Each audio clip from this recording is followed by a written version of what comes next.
Programang ito ay rated SPG. Striktong patnubay at gabay ng magulang ang kailangan. Maaaring may masiselang tema, lengguwahe, karahasan, sexual, horror o droga na hindi angkop sa mga bata.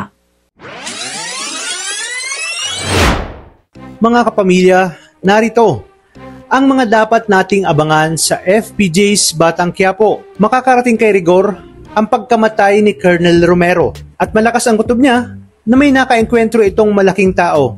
Ngunit pala isipan sa kanya kung sino ang nag-utos kay Romero at kasama pa ang kanyang mga kabaro. Sinabi naman ni Mando na baka si Mayor Roberto umano dahil ito nga ang kanilang chief superior.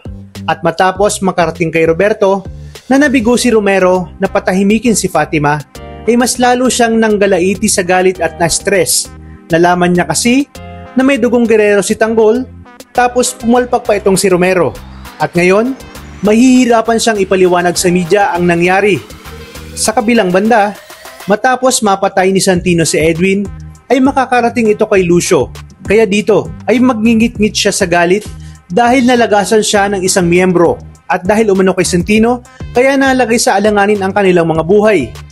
Pera na ay naging bato pa. Kaya sinabi niya sa kanyang miyembro na sa oras na makita nila si Santino, dalhin siya ng buhay sa kanya para maiharap kay Mayor Roberto at yun ang gagamitin nila para mapatay si Tanggol nang sa gayon mas malaking pabuya ang kanilang makukuha. Sa kabilang banda, ngayong wala na si Romero ay itatalaga niya si Rigor bilang kapalit nito.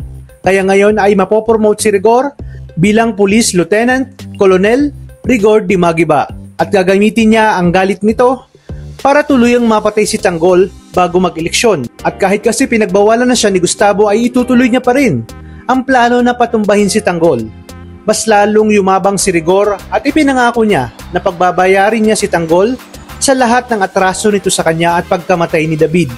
Tuluyan siyang magbubulag-bulagan at gagawin niyang Diyos ang mga gerero. Maghihiganti siya kay Ramon at Marites. Ngunit papaano na lang kaya kapag nalaman niya na anak pala ni Gustavo si Marites?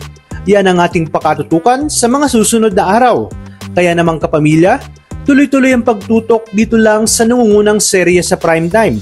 Maraming salamat sa inyong panonood at pagpalain tayong lahat. Kapamilya,